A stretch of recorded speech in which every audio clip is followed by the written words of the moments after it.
Hello दोस्तों, स्वागत है आपका स्टडी फॉर सिविल सर्विस के यूट्यूब प्लेटफॉर्म पर फिर से द ब्यूरोक्रेसी में। और अपने उस कार्यक्रम को आगे बढ़ाते हैं जो हम लोग ज्योग्राफी में पढ़ रहे थे। तो आपको पता ही है कि अर्थ के सरफेस में कई सारे एजेंट्स काफ़ी इंपॉर्टेंट रोल प्ले कर रहे होते हैं और नई नई आकृति बना रहे होते हैं अर्थ के सरफेस में। तो जिस चीज़ के बारे में आज हम डिस्कस करेंगे वो एक फ्लूवियल एक्शन का एग्जाम्पल है, जिसमें सबसे इंपॉर्टेंट रोल प्ले करती है कौन? नदियाँ, यानी कि रिवर्स। तो डिटेल में थोड़ा सा समझने की कोशिश करेंगे डेल्टास को, और शॉर्ट में देखने की कोशिश करेंगे कि रिवर जब शुरुआत होती है उसकी किसी पॉइंट से और जब तक पहुंच नहीं जाती सागर तक, तब तक कौन कौन सी स्थलाकृतियां बनाते हुए आगे बढ़ती है। तो मान सकते हैं कि जो रिवर है ये one of the busiest agent है ना, फिजिकल, उसमें फिजिकल अर्थ के ऊपर जो कुछ ना कुछ बनाती रहती है और लास्ट तक बिजी रहती है। देखते हैं river in action. River makes various landforms on its way. नदी जब बहना आरंभ करती है शुरू से लेकर अंत तक, तो अपने मार्ग में क्या बनाती रहती है? स्थलाकृतियां। अप टू इट्स माउथ, यानी कि अपने मुहाने तक। River is one of the busiest agent on the surface of the earth. ठीक, ये बात तो पता चली गई। नदी क्या कर रही है? इरोड भी कर रही है। इरोड यानी कि अपरदन भी करती है और निक्षेपण का कार्य भी करती है। सरफेस को क्या करती है? इरोड भी करती है और किसी जगह ले जाकर उसको डिपॉजिट भी करती होगी। इरोड किसको करती है? सरफेस को। इरोड करने के बाद क्या निकलता होगा? सेडिमेंट। कुछ तो अपने साथ लेकर आ रही है और कुछ इरोड करते हुए आगे बढ़ती है। और इस तरीके से हम देखते हैं कि नदी इतनी सारी एक्टिविटीज करते हुए आगे बढ़ रही होती है। ठीक, अब आइए पता लगाते हैं कि नदी के कोर्स को हम कितने पार्ट में डिवाइड कर सकते हैं। तो गंगा को मान लेते हैं, चलिए। गंगोत्री से लेकर कहां तक? बे ऑफ बंगाल तक। तो इसके तीन कोर्स लिए गए हैं। पहला है अपर कोर्स, दूसरा है मिडिल कोर्स और तीसरा है लोअर कोर्स। जब अपने अपर कोर्स में रहती है रिवर, तो जाहिर सी बात है कि उसकी रफ्तार ठीक ठाक रहती है और पहाड़ों में तो बहुत तेज रहती है।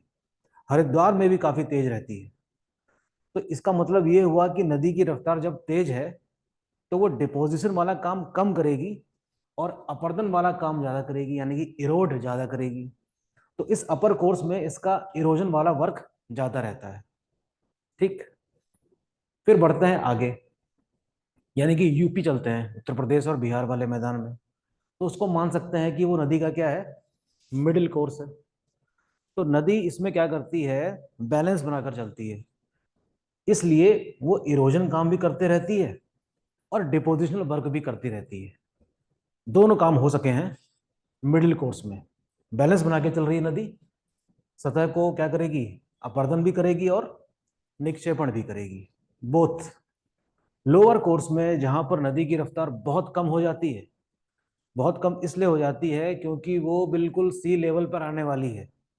बिल्कुल इसको ऐसा समझिए कि आपने पहाड़ में अपनी बाइक स्टार्ट स्टार्ट करी और इंजन को बंद करके आराम से आप नीचे आ सकते हैं प्लेन्स तक। तब तक आपको कोई दिक्कत नहीं होगी। लेकिन जब बिल्कुल 0 मीटर पे आ जाएगा लेवल, तब तो इंजन स्टार्ट करना पड़ेगा ना। तो जाहिर सी बात है कि नदी तो बिल्कुल रुक ही जाएगी, क्योंकि उसमें तो मोटर लगे नहीं हुए हैं कि वो आगे बह जाए। तो नदी क्या करती है? अपने साथ जो भी अवसाद लेकर आई है, बहुत ही थक जाती नदी, और उसको वहीं पर सारा अपना जो माल लेकर आई है वहीं पर क्या कर देती है? रख देती है, यानी कि डिपॉजिट कर देती है। ठीक, और इस तरीके से उसको बहुत मुश्किल होती है करने में, बहुत दिक्कत होती है नदी को। तो ऐसा कर पाने में वो सक्षम नहीं होती और अपने आप को कई सारी धाराओं में क्या है? बांट देती है। इस बटी हुई धारा को ही हम क्या कह सकते हैं? डेल्टा। तो डेल्टा की फॉर्मेशन आपको कहां पर दिखाई देगी? लोअर कोर्स में। तो रिवर के कोर्स को हम तीन पार्ट में डिवाइड कर रहे हैं, अपर कोर्स, मिडिल कोर्स और लोअर कोर्स में। ठीक, सॉरी। आइए देखते हैं। अब हम देख लेते हैं कि इसके जो इरोजन के वजह से कौन कौन से लैंड फॉर्म्स बनते हैं। देख रहे हैं कितने सारे लैंड फॉर्म बना रही है रिवर। पहाड़ों में तो देखने को मिलेगा आपको वी आकार की घाटी, यानी कि V shape valley, gorges, canyon. ये हम वैसे पढ़ चुके हैं। ठीक है, ये सारे जो फीचर्स हैं आपको नदी द्वारा बनाए गए ये पर्वतीय क्षेत्रों में देखने को मिलते हैं। रिवर कैप्चर भी एक चीज है। अगर मान लीजिए कि नदी और उसकी सहायक नदी दो अलग अलग दिशाओं से निकल रही हैं, एक नदी अपर्दन करने में ज्यादा सक्षम है और एक नदी अपर्दन कर पाने में कम सक्षम है, तो हो सकता है कि जो दूसरी नदी है वो सूखी पड़ जाए, पीछे छूट जाए, और जो ज्यादा सक्षम है अपर्दन कर पाने में, वो उसको क्या कर लेगी, कैप्चर कर लेगी। तो this phenomena is called what, river capture.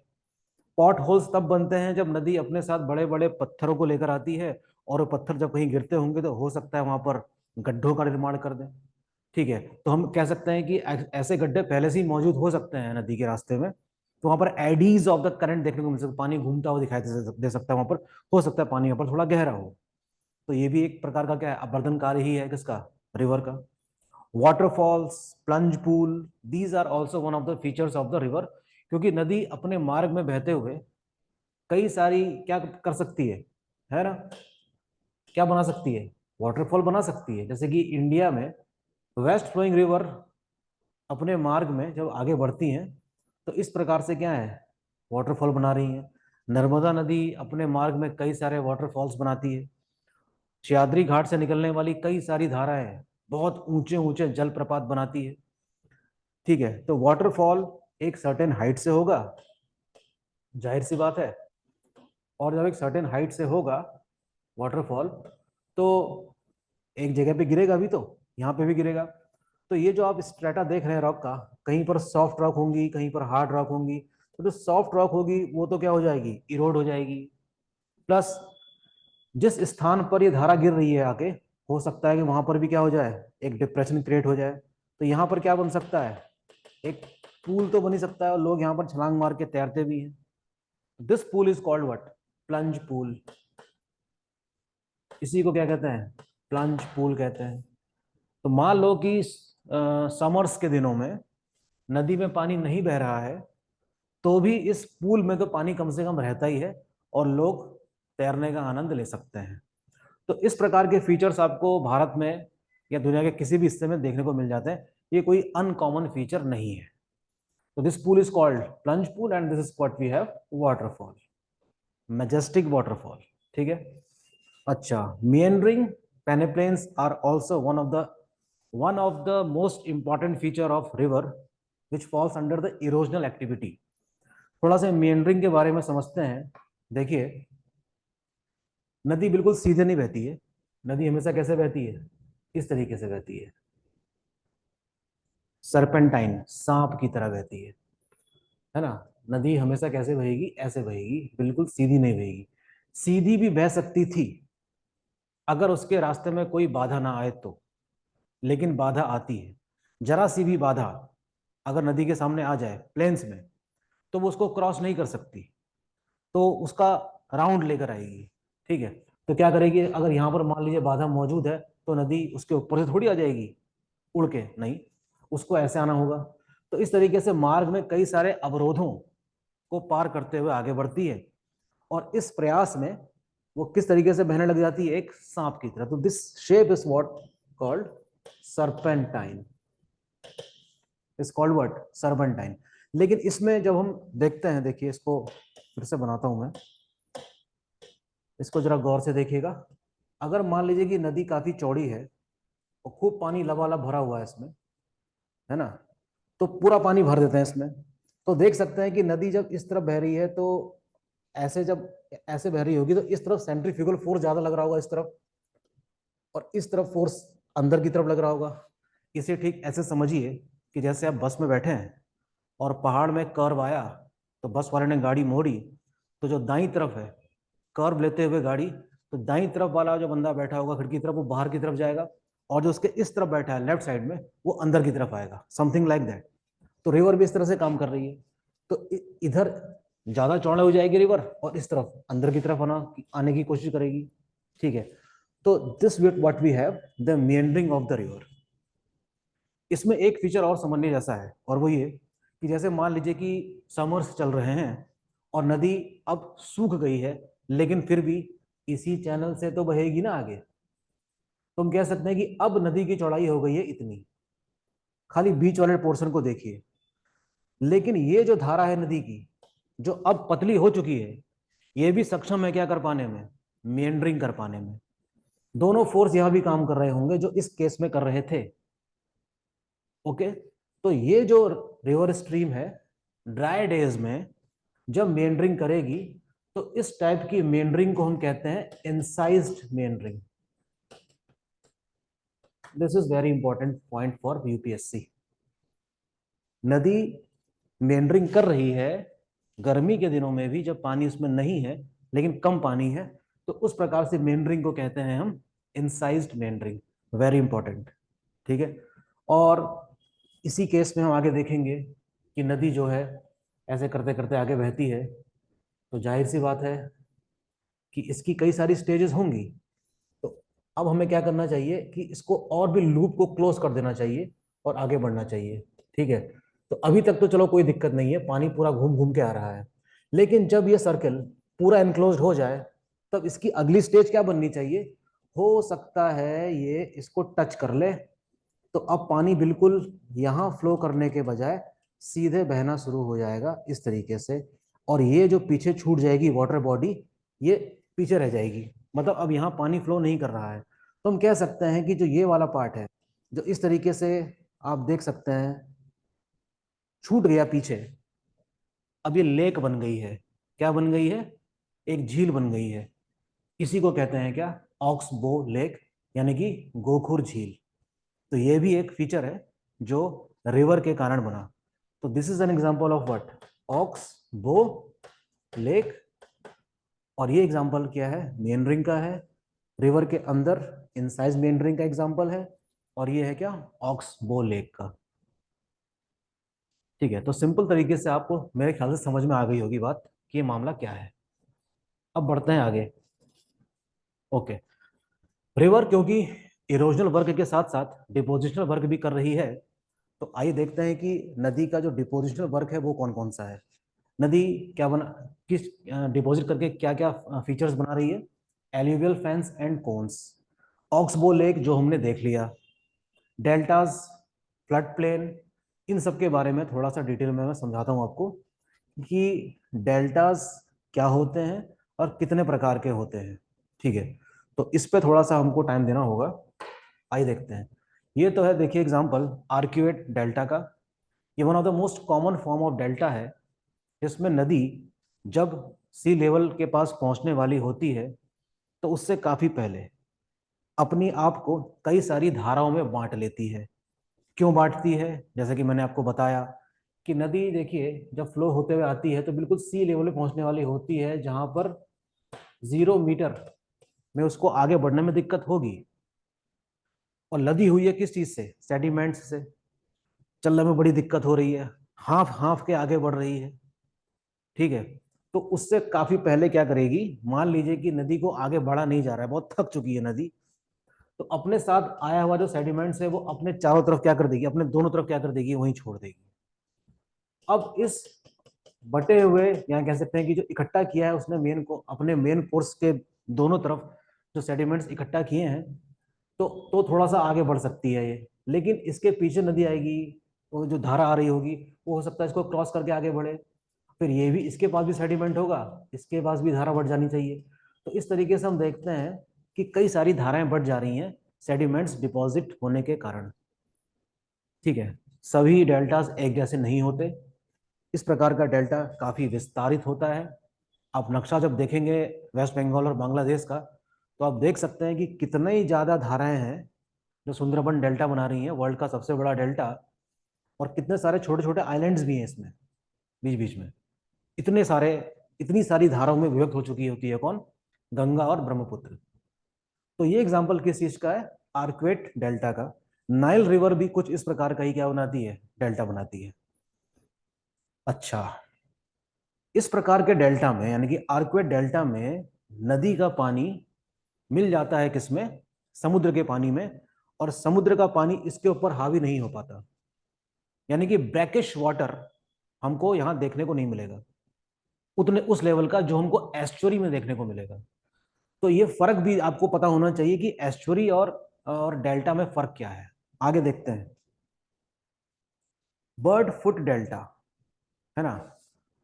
पक्षी के पंजाकार का डेल्टा की बात हो रही है, ठीक। तो ये देखिए डायग्राम के जरिए समझते हैं। देख लीजिए कि कोई मुर्गी है, ये मुर्गी का पैर देख लीजिए, या कोई चिड़िया है उसका पैर देख लीजिए। इस प्रकार से आप रिजेंबल कर सकते हैं। It look like a feets of any bird. ये मुख्य धारा है किसी रिवर की। इसकी जो स्पीड है, जो डेल्टा के केस में हमने देखी थी नदी गंगा या ब्रह्मपुत्र, उससे ज्यादा है।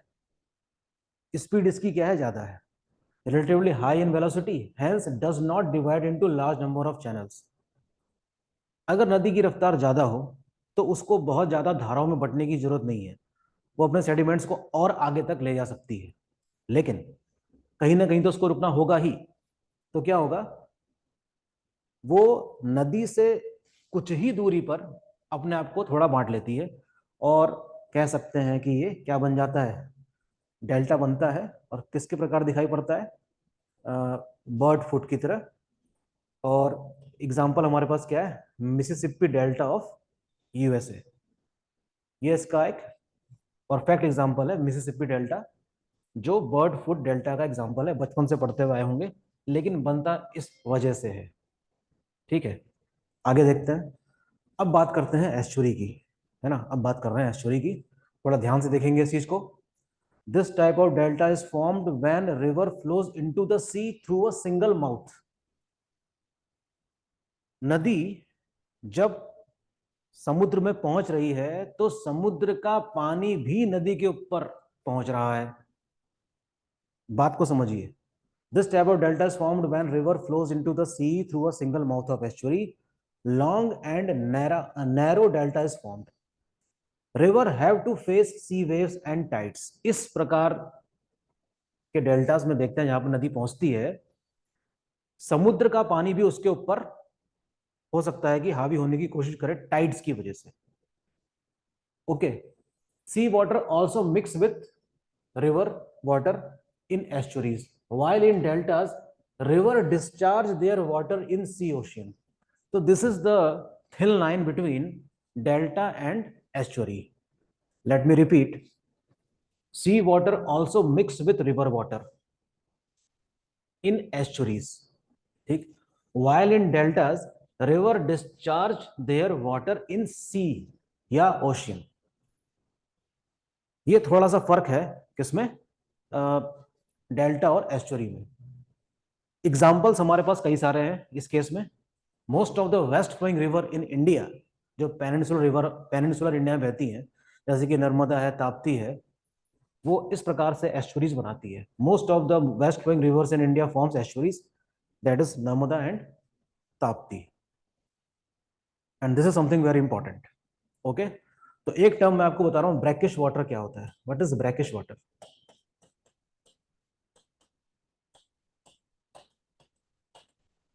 तो ब्रैकिश वाटर की ज्यादा संभावना कहां पर होगी, एस्चुरी में। तो इसका मतलब ये नहीं है कि जहां पर डेल्टा बन रहा होगा वहां के पानी को ब्रैकिश वाटर नहीं कहेंगे, कहेंगे। लेकिन वहां पर नदी अपने आप को पूरी तरीके से डिस्चार्ज कर दे रही है, किसमें, सी में। और एस्चुरी के केस में क्या हो रहा है कि ओशियन का वाटर भी क्या है, या सी का वाटर भी क्या है, उसके ऊपर उसको काउंटर करने की कोशिश कर रहा है वेव्स की वजह से। तो डेल्टा बनने बनने के लिए जो सुविधाएं मौजूद हैं बे ऑफ बंगाल में, वो हो सकता है कि बंगाल की खाड़ी में वहां पर ना हो जहां पर नर्मदा और ताप्ती पहुंचती हो। Okay, that is important. आगे देखते हैं। एक और डेल्टा, इसका नाम है कस्पेट डेल्टा। कस्पेट डेल्टा, ठीक है। इसको टूथ लाइक डेल्टा भी कहते हैं, दांत की तरह। ये कैसे बनता है देखिए। It is formed where the sediments are deposited onto a straight shore line. देखिए ये रहा डायग्राम, इसको समझ सकते हैं आप। The waves push the sediments to spread outwardly, creating the tooth like delta. ये नदी का चैनल है, रिवर चैनल है। इसको आप समुद्र मानिए जो मैंने यहां पर बनाया है। अंदर तक पहुंच सकता है सेडिमेंट्स वाटर के साथ साथ, लेकिन वेव्स ने भी इसको पीछे धकेलने का काम किया है। तो ये जो सेडिमेंट्स है ना जो रिवर के द्वारा लाए गए हैं, ये पीछे की तरफ धकेल जाएंगे और इस तरीके से चारों तरफ क्या है, फैल जाएंगे। और इस शेप को पता नहीं, मुझे तो दिखाई नहीं दे रहा है ये दांत कहाँ बन रहा है, लेकिन it appears like what, tooth like structure. Anyways, this formation of delta is called what? Cuspid delta. और इसका एग्जांपल है टाइबर रिवर जो इटली में बहती है। ठीक है ना? So many things are there to study. और इसी तरीके से धीरे धीरे ही सही जीएस कवर होती है। छोड़ देने से तो कुछ भी कवर नहीं होने वाला। ओके, जो फीचर्स हमने पीछे देखे हैं, ठीक है ना, उसको आप अपने स्तर से भी जरा पढ़ने का प्रयास कीजिए, है ना, तभी आपको चीजें समझ में आएंगी। ये देखिए, river capture, pot holes, waterfall, plunge pool. हाँ, पेनेप्लेन। पेनेप्लेन यानी कि एक ऐसा मैदान है जहां पर इरोजन वर्क, डिपोजिशन वर्क सारा हो गया है और नदी ने एक विशाल मैदान छोड़ दिया है। हिंदी में इसको संप्राय मैदान कहते हैं।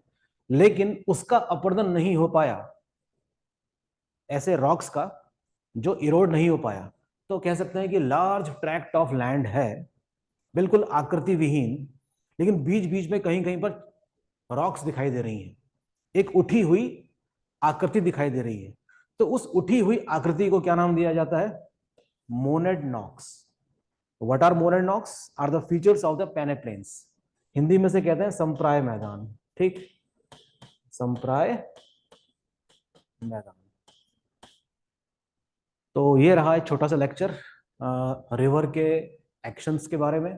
और हमने देखा कि किस प्रकार से रिवर कितनी बिजी है डेल्टा बनाने तक और एस्चुरी बनाने तक, रास्ते भर कुछ ना कुछ कार्यक्रम इसका जारी है।